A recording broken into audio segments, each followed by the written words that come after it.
Okay, so earlier today I watched a video on someone's favorite horror film recommendations. So this is not a book video, but this is my favorite horror films and ones that I recommend everyone to watch. Okay, so I'm very picky with my horror films. I don't like slasher movies. Not because they freak me out, because I have no problem with watching horror films. I'm not worried about getting scared. It's more like, to me, they're kind of boring. Because they're very much, it's just basically a bunch of teenagers getting chased around by some guy in a mask.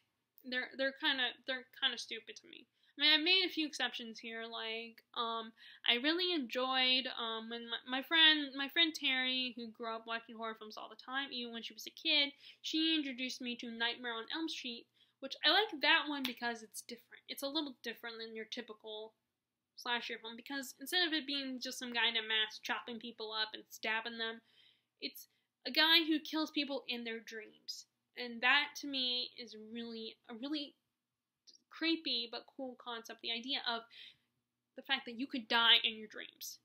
If you die in your dream, then you can die in real life. And they even have that concept in a Charmed episode, like season 1, I believe. I like that one. And then I also like House of Wax, which is really not the original. I have never seen the original movie. But the newer one, I like that one because the idea of these guys, these twin brothers, chasing these teenagers and turning them into wax figures. That is so creepy. If it's creepy and it gives me goosebumps and freaks me out, then yeah, I'm gonna love it. Except for this one B horror movie that I thought was, I can't watch it anymore, is like Stitches, which is about a killer clown, and some of the stuff he does, because like he died, he's trying to get revenge on these group of kids who are responsible, who in his eyes, they are responsible for his death, and he does really disgusting things to get his revenge on these kids, and it's very disturbing. But it's also, it's supposed to be kind of funny too, just some of the outrageous, disturbing things he does. It's very like dark humor type. But that's why I like that one, because of the whole creepy, these twin brothers turning these people into wax figures. That to me is really cool and really creepy. And then, so there's some that I've made exceptions for that could potentially be considered slasher movies, or they're not slasher movies, but they're the typical style of slasher films. Okay, so I'm basically going to introduce to you all the horror films I have here that I love. Okay, first I have The Zodiac, which the reason why I got into this movie was because Robert Downey Jr. was in it, and I was going through a Robert Downey Jr. phase where he's one of my favorite actors, and I still totally am obsessed with him, but I'm not as obsessed as I was back then. But this is based on a true story about this killer who the newspapers refer to him as the Zodiac, and it's about these 3 guys: a detective played by Mark Ruffalo, a reporter, Robert Downey Jr., and this cartoonist, and it's basically about them figuring out the case and trying to catch the killer. And Jake Gyllenhaal's character gets a little too involved in the story, and figuring out, and I think he ends up figuring it out. He's the one who figures out who the Zodiac Killer is, or he gets like really close to figuring out who the Zodiac Killer is. But this one, I like this one because that it's about a serial killer and them trying to determine who it is, who the serial killer is, who the real Zodiac is. I love that concept. Although this is not a movie that I can watch over and over again, but I did really like it. Which brings me to another movie that's kind of about that. and that is Silence of the Lambs. And a lot of people, I'm sure, are familiar with this movie and familiar with the Hannibal franchise. And of course, there are some people, a lot of people who probably have read the original books by Thomas Harris.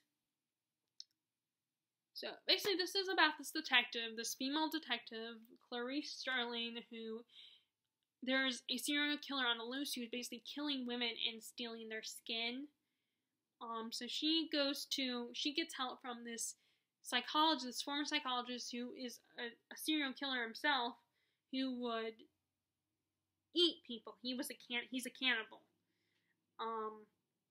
So she goes to talk to him, and unfortunately this guy, who is really charming and really creepy, and he gets under Clarice's skin. He really unnerves her and gets to her.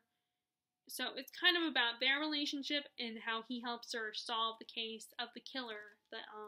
Buffalo Bill is the killer's name. The serial killer they're trying to catch. And of course, I mean, this stars, it's Jodie Foster, Anthony Hopkins, need I say more? And again, it's a psychological thriller, and that's what I like. A lot of my favorite horror films are psychological. And then, so next we have, so let me first introduce the classics. You have Dracula. I mean, who doesn't love Dracula? And I'm not gonna summarize this movie because most people have heard of Dracula. This is the one based on the novel. It's a little different, because I mean, most movie makers or filmmakers take liberties and change things up because some things in the book won't work on screen, and most movies are like 2 hours long at the most, so they can't. Unless, of course, it's like something by Peter Jackson or James Cameron. But I love this movie. I like Gary Oldman as Dracula. That's awesome. I like Winona Ryder. In fact, the only person I didn't like in this movie was Keanu Reeves. I'm not a fan of his. He can't act. He cannot act to me. But I loved Anthony Hopkins as Van Helsing. And some of the minor roles, I like those actors in the minor roles. And this is Dracula. I mean, who doesn't love Dracula, especially if you love horror? And he's like the king of monsters, next to Nosferatu, who was the first vampire that ever existed in the entertainment industry. Next, we have another kind of psychological, and that is The Village by M. Night Shyamalan. M. Night Shyamalan, what can I say about him? He is an awesome horror film that knows all about the creepy things and, and making it a mystery, and basically it's these people who live like a Puritan lifestyle. They are told, each generation is told that they cannot go beyond the woods because there's a monster in the woods. But unfortunately, one of the main characters, this main woman, Bryce Dallas Howard, that's Ron Howard's daughter's name. I was trying to think of it yesterday, but Bryce Dallas Howard, she is forced to go into the woods and face these monsters because the man she loves has gone wounded and he needs medicine. So it's basically about her going beyond the woods, into the woods and facing the monsters. And, I mean, this is M. Night Shyamalan. He is good but really creepy, and I mean, I know not a lot of people like him anymore,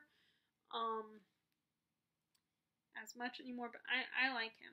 I still like some of his movies, and I will still continue to watch some of his movies. And again, like I said, that is okay. So next, you cannot have a Halloween. You cannot watch a horror Halloween type movie without watching one about witches. I have 2 witch ones here. First, I have this one, The Craft, which is creepy and awesome. It's about witches. More true to the whole Wiccan lifestyle. So you have this main girl, Sarah, who, it's her and her parents. They move to this new town, and she meets this group of girls who are kind of like the outcasts of the school, and they're considered witches of the school, and which ends up being true. And she joins their coven because they need 4 people to complete their coven. So they invite her to join them, and they do all these crazy things. And at one point, they cast a spell that will give them whatever they want. But unfortunately, what they want, it ends up backfiring on them, and they get in more trouble than it's worth, essentially. This is a 90s classic that I think everybody should watch, or at least everybody who likes this kind of stuff. It's such a cool, creepy movie about witches, and like I said, it's closer to the traditional, the dark side of, the Wiccan culture, I think, the Wiccan religion, but, of course, not all Wiccan is seen as bad, but this is kind of the dark side of of Wiccan beliefs. And this, I love this movie. This is totally awesome. Okay, so next, I may as well introduce you to another witch movie that is on here, on my list, and that is Hocus Pocus, which, unlike all these other movies, this one is a kids' horror film, so it's not as creepy, it's not as scary, it's more fun and a little thrilling. There's a little bit of scariness to it, but, it's basically about these witches from 300 years ago in Salem, and this modern teenage boy accidentally brings them back, and it's about him, his sister, and the girl he hopes to become his girlfriend are trying to run away and stop these witches. And it's a comedy, it's really funny, and it's a little creepy, but it's totally awesome, and I watch it every year on Halloween. It's funny. It stars Bette Midler, Kathy Najimy. I never knew how to say her last name, and Sarah Jessica Parker. And it's a great movie to watch on Halloween. And it's a fun witch story. Okay, so next we have first I'll bring up Fright Night, which is the classic horror vampire dark comedy movie. It is based on a remake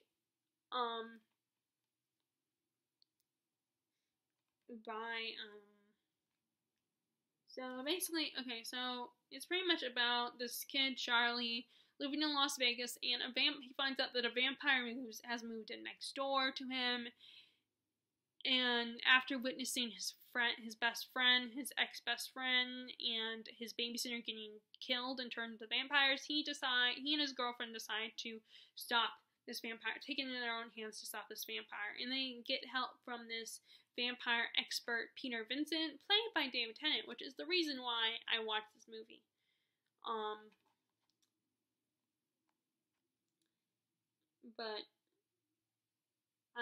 This is so funny and hilarious. It's more accurate to actual vampires. A lot of people that are vampire fans would probably would appreciate this movie, because it's not, the vampires don't sparkle. That complaint gets on that criticism of Twilight always gets on my nerves. The whole complaint about vampire sparkle thing. After a while, it gets really old. It's bloody. It has blood, and it has, like I said, if you have not seen this movie and you are a vampire fan, then I recommend you watch this movie. It is hilarious, but also kind of creepy too. Okay, then we have here number 23, another movie that is psychological and creepy. It's basically this guy, Walter Sparrow, played by Jim Carrey, discovers this book. In the book, starts to basically mirror his life. And, it really, starts to freak him out, and he even begins to become obsessed with the character in the books. The thing that the character in the book is obsessed with, this number 23. He starts seeing it everywhere, and, it freaks him out, and it's, this is this is a really creepy, scary horror film. And I like that it stars Jim Carrey because that is such a different role for him. Like he does either drama, he's done a few dramas, and he's done a lot, and of course he's known for his comedy. So this was definitely a different kind of thing for him. And he looked very sexy in the movie, I gotta say. But I like the idea of this becoming obsessed with a number and what it can do to your mind, how it messes with you. And basically the psychology of it and how the whole idea of that, if you believe in something, then it can become true, even if it's not really, like, it's just your mind playing tricks on you. It's basically the concept of the self-fulfilling prophecy. If you believe something is true, then it will become true. That's what this is so awesome. And once again, I mean, I'm recommending all these movies essentially. That's why I'm talking about them. So that's number 23. Okay, so you cannot have a horror film without talking about Stephen King. And I have 3 of Stephen King's movies. I have Storm of the Century, which is basically about the small town. In the small town, they get stuck during a storm, and this mysterious, creepy dude shows up, and he's all like, okay, I can help you and protect you guys, but you have to give me one of your children. It's basically, it's a tale of morality and them having to decide what are they willing to sacrifice to survive. That's basically what it is. Are they willing to give up someone's child? Are they willing to give this guy one of their children, just so that he will leave them alone, that they will be kept safe? It's very creepy and psychological, and it messes with you. It's like like I said, the idea of what are you willing to do? Of course, and then I have the original miniseries that came out in 1999. This is awesome. This basically, of course, the book is better. Surprise, surprise. This was so great, and I mean, I'm definitely really nervous about the new remake that just came out. I'm very anxious about that, but I'm gonna give it a chance.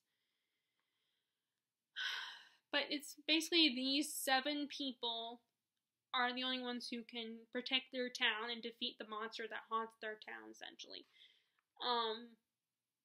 This is really creepy and scary, and what I like about a horror film is when, in the horror film, the horror is something that would scare me, and I'm creeped out by clowns. I was creeped out by clowns even before I read the book and saw this movie.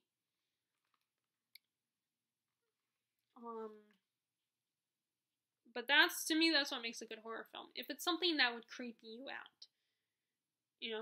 For me, that's what makes a good horror film. I mean, some people just want to be entertained by a horror film. They just want to be entertained. But for me, I want to be scared. I want it to freak me out. I want it to be something that I can think about afterwards. That I might, like, when I'm in bed, if I watch it too late at night, then I might have to put the covers over my head because I'm thinking too much about it. I'm worried the monster's gonna get me. But I love it, and it's by Stephen King, so he wrote the screenplay for the movie, and he wrote the book that this movie is based on, so it's going to be a good horror film. And one of the things I love, which by the way, there's a Wes Craven movie that came out a few years ago that I really love called My Soul to Take, and it kind of reminds me of a Stephen King story. It's one I definitely will recommend too, because it's just the way the characters and the whole monster and the idea of this psycho killer. So that's another one I would recommend you guys seeing. My Soul to Take. It's like I said, it's Wes Craven, and it's very Stephen King-esque to me. And then my last and my favorite all-time of my Stephen Kings is Rose Red. Now, there is no book called Rose Red, but there is Rose Red, The Diary of Ellen Ellen Rimbauer, My Life at Rose Red, which is by, I think, by Ridley Pearson. Which is basically kind of connected to the story. Like, it's the diary of the ghost in the story when she was still alive. But this is basically a haunted house story on steroids. It's like all these psychics are basically going to this house, and the woman who is running it wants to wake up the house because she's obsessed with it. But the house basically will eat anyone who comes inside. Will eat that person alive if they come inside and explore it. This is an awesome haunted house. It is really freaky, and it's not just your generic haunted house story. It's beyond. Like I said, it is a haunted house story on steroids. It is so creepy. And I mean, this is another thing by Stephen King wrote the screenplay. So, I mean, just by having the name Stephen King on there, you know it's going to be good. If he had any hand in writing it, then you know it's going to be awesome. Okay, now, there are a few others that I don't have, like I said, Cabinet of Souls, House of Wax, there's a few others that I did mention earlier in the video, and then another favorite film that I would love to have, that I don't have, but luckily it's on Netflix, is Dead Silence, which is really good, because Dead Silence relies on old horror film, like how they made horror films a long time ago. Not just the jump scares and the blood and all that kind of stuff, but actually the old scares, the things that really creep you out. It doesn't, like the old-fashioned ways of scaring people. Before all the awesome technology and stuff, and, the awesome capabilities that we have now in filmmaking industry. But Dead Silence is basically about the idea of this, it's this guy, Jamie, and him and his fiance, they receive this ventriloquist dummy at their house, that is from their old hometown. It's this really creepy ventriloquist and everything, and they joke around about it, but then, Jamie, that evening, Jamie leaves their apartment to get them Chinese food, and then, all of a sudden, they're in their apartment, everything goes silent. There is no sound, no nothing, and, the girlfriend, the fiance, Lisa, goes to investigate, and then she ends up getting, and what ends up happening is the dummy comes alive, and essentially cuts out her tongue and kills her. And the police, of course, think Jamie did it, because no one, the house was locked, no one could have got in, so it's only logical that the police would blame Jamie for her death. So he goes to prepare for the funeral, and he has the suspicions that the ventriloquist dummy has something to do with. So he goes back to his hometown to talk to his dad and prepare for Lisa's funeral and stuff. And it turns out, he asks him about this old legend in their town that goes something like, "Beware the stare of Mary Shaw. She had no children, only dolls. If you see her in your dreams, be sure you never ever scream."